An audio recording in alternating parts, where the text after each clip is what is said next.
पाणीपुरी खाल्ली, ओली भेळ खाल्ली, पण भेळ पाणी खायचं सौभाग्य पहिल्यांदाच लाभलं. जॉब मिळण्याच्या आनंदात म्हटलं पुण्यात आनंद लुटूयात. फिरायचा. तुमची एक्स जशी रंग बदलत होती त्याचप्रमाणे माझ्या मोबाईलच्या कव्हरने रंग बदलला होता. मग काय त्याचा कायम त्याग केला. हे स्ट्रॉ खास कपल साठी बनवण्यात आले, पण यातून आदान प्रदान कशाचं करणार ते काय माहित नाही. पण यश दिवसा कोणते स्वप्न बघतोय. त्याने एक कोल्ड कॉफी बरोबर 2 स्ट्रॉ घेतले. भैया बिझनेस मध्ये खूपच व्यस्त होते. आमचं मात्र आईस्क्रीम मिळाल्यावर पुण्याला याचा काहीच उपयोग नाहीये.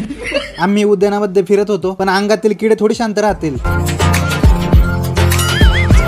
गोटे अनोळखी पोरासोबत खेळत बसलाय. नशीब त्याला उचलायचे आत त्याचे घरचे भेटले. मोदींकडून इन्स्पिरेशन घेऊन यांनी व्यायाम चालू केला. इकडे आधी मानवाचं वेगळंच चाललंय. स्नॅपचं नवीन रोग झाल्यामुळे थोड्या वेळाने फोटोच काढत असतोय. इतकं फिरल्यावर पोहोचलो पुण्यातील ऐतिहासिक ठिकाणी FC रोडवर. ऐतिहासिक म्हणण्याचं कारण म्हणजे थोड्या दिवसाआधीच इथं बुलडोजर चालला होता. नोट आम्ही त्या आधीच फिरायला गेलो होतो. खूप आनंद लुटल्यावर आम्ही ओली भेळची ऑर्डर दिली, पण भैयाने बहुतेक नवीन डिश इन्व्हेंट केली होती, भेळ पाणी.